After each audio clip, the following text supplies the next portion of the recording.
Buying webcam sounds like a very simple thing to do until you realize that there are 100 options out there. Half of them are overkill and the other half makes you look like you're calling from 2009.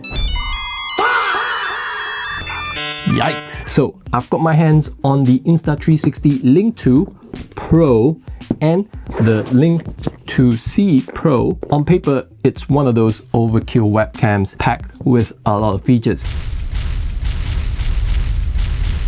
But is it any good? Is it simple enough for a simpleton like me to set it up? Does it sound cheap? And what kind of fancy AI stuff does it do? Hi, my name is Jeremy. Let's break it down.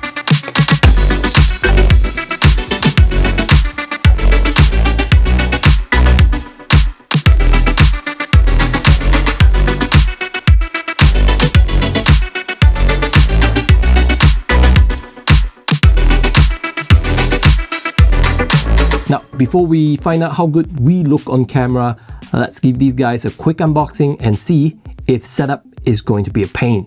This is the Insta360 Link 2 Pro, and inside you get a magnetic mount, a USB-C cable, a USB-C to USB-A adapter, a quick start guide, and a warranty card.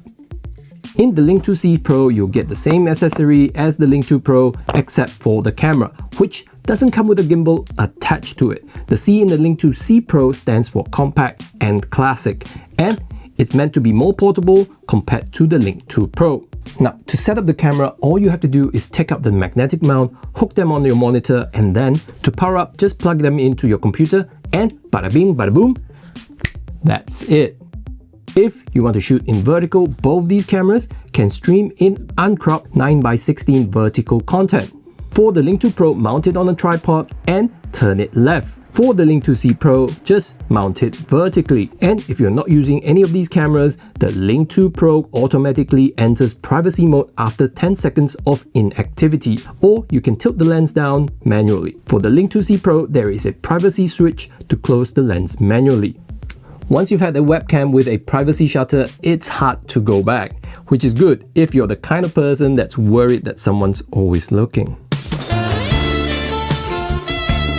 Now, let's talk about the biggest anxiety when we are all buying a webcam, which is, how do I look? So these cameras have a 1x1.3 inch sensor, which is genuinely large for a webcam. To put things in perspective, this is the sort of sensor size that you'll find in your flagship smartphone's main camera. And at first glance, it looks so much better when compared to the webcam on my MacBook. The image gets so much more definition, and by the way, this thing shoots at 1080p, 60 frames, all the way up to 4K, 30 FPS. This is with the HDR off. Now let's turn it on and see if there is any difference. Boom. I think it increases the dynamic range and it lifts up the highlights. And this again is with the HDR off. I kind of like the non-HDR version, more cinematic I feel, but do let us know which one do you prefer. Now, we are of course in my studio and we've got all the lights on. Most people that buy this are definitely not going to have this sort of setup, so let's turn the lights off. Now, this is with the room lights all completely turned off except for that light source over here. It is a very tough situation for a webcam to capture image. However, the Insta360 Link 2 Pro is doing a much better job than the MacBook's webcam. You can still see cleaner edges, you can still see colors and fewer artifacts. And that's possibly thanks to that larger sensor and its ability to capture more light. And that's why you can still see me really well and still fairly professionally lit in a very tough condition like this. Now, let's turn the lights back on. Now, with a larger sensor, what you'll get is proper natural bokeh.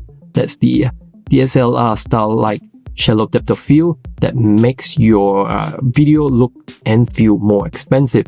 But with shallow depth of field is also where the camera's autofocus gets exposed. So before we get too carried away with the blur, let's do a little stress test to see if this camera's autofocus can hold focus when it actually counts. So let's check this out. That's not too bad. And as you can see, on the MacBook's webcam, fortunately, it can't do any of that. Now, what good is image quality if the camera's audio quality sounds cheap?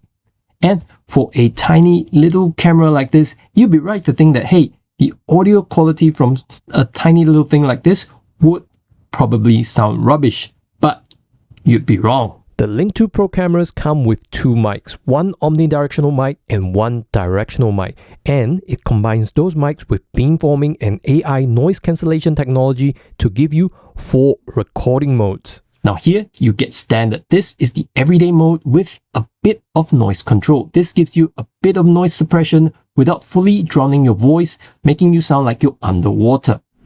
Now, this is original. For creators and musicians with a quiet studio who want unprocessed sound, you should use original. As you can see, I have a fan running underneath the desk, and in original mode, you would probably hear it more than when we were in the standard mode. This turns off all the noise reduction, and this is what you'll hear. And if you're going to be using the Link 2 Pro for conferencing, you might want to choose the wide mode because this uses beamforming technology to detect who's speaking, and it eliminates the noises that are coming from the sides. And if you're going to be using the Link 2 Pro for conference in a very noisy, busy environment, you might even want to choose focus mode because this reduces the mic to only pick up from the area directly in front of the camera, and it isolates the main speaker. And that way, you can even hold a meeting right in the middle of a very noisy Chinese restaurant. Probably not a Chinese restaurant because those are really loud, but maybe, perhaps, from a noisy cafe. Now, if you do a lot of presentation, the next couple of features will be very useful to you because nothing ruins a confident presentation faster than a headless torso. To solve this problem, the Link 2 Pro comes with AI tracking. It doesn't just watches you, it follows you with gimbal level smoothness. And if you have a messy studio like me and you don't want to show people the junk behind the scenes, you can lock your tracking area. And that way, when you step away, the camera stops hunting for you. If you want to stay centered without movement, auto framing keeps your composition tight and professional, no matter how much you fidget. And if you don't have a beautiful background to share online, you can switch to virtual background mode for a clean blur, natural bokeh, or you can completely replace your background. If you have a green screen, the Link 2 Pro has accurate edge detection and smooth blending. Great for producing game stream overlays and creating reaction videos. Now that we've got framing under control, let's take a look at a few more features that makes your presentation workflow a lot less work and a lot less stressful. Now, first up is desk view. If you have got some notes or props that you would like to share that's on your desk, this lets you quickly switch to a top-down view so that people can see what's on your desk. This avoids you holding up your notes awkwardly or leaning over the camera. On the Link 2C Pro, unfortunately, you will have to adjust the camera angle every time. On the Link 2 Pro like this is automatic. Next is whiteboard view. If you're presenting in front of a whiteboard, a simple gesture like this will tell the Link 2 Pro to square up perfectly on the board, keeping everything visible while you move naturally. Then you get AI assistant. While you're presenting, talking, and answering questions, the AI assistant is quietly tracking highlights and creating key points during your meeting so that you can focus on what is important, which is to engage with your audience instead of scrambling to take notes. Now, the best part of this is that you can use all of these features without even touching the computer. You can use simple hand gestures like this to trigger the AI tracking, or you can use a smartphone app as a remote controller to control it from across the room, or you can integrate it into your Stream Deck, and that way you can have a full studio setup at your fingertips, perfect for a one-man band. And as a one-man band myself, I think a lot of these features are very helpful in my video production. The less I have to worry about being in frame, sounding clear and looking sharp, the more I can focus on my message and getting my videos done. Between the AI tracking and total control, whether it be through gestures, smartphone app or the Stream Deck, the Insta360 Link 2 Pro makes presenting easier. It removes the technical friction from the room, and the setup is just as seamless. Pull out the mount, snap on the camera magnetically and plug it in. It's that simple. You're ready to go in seconds, because at the end of the day, you're not just buying a webcam, you're buying confidence and repeatable production. So which one should you get? If you want the absolute best, the set it and forget it experience, it's the Link 2 Pro for $250. With the physical gimbal, the automatic desk view, it's the ultimate tool if you move, teach or present for a living. It's overkill, but it's the kind of overkill that ensures that you never have to worry about the camera when you're in front of it. But if you want the best value and travel light, the Link 2 C Pro at $200 is the winner. You get the same massive sensor, crisp, low light performance, the AI audio, just in a fixed compact body. You even get the privacy shutter. If you're the kind of sit-down work type of person who just wants to look 10 times better than everyone else on the call, save that $50 and go with the 2C. Either way, the headless torso era is finally over. If you want to get one of these webcams, just jump into the link in the video description below. Thank you for watching. We hope you've enjoyed the show, and if you have, please don't forget to like, subscribe so you can stay tuned for more videos like this. We'll see you in the next one. Bye!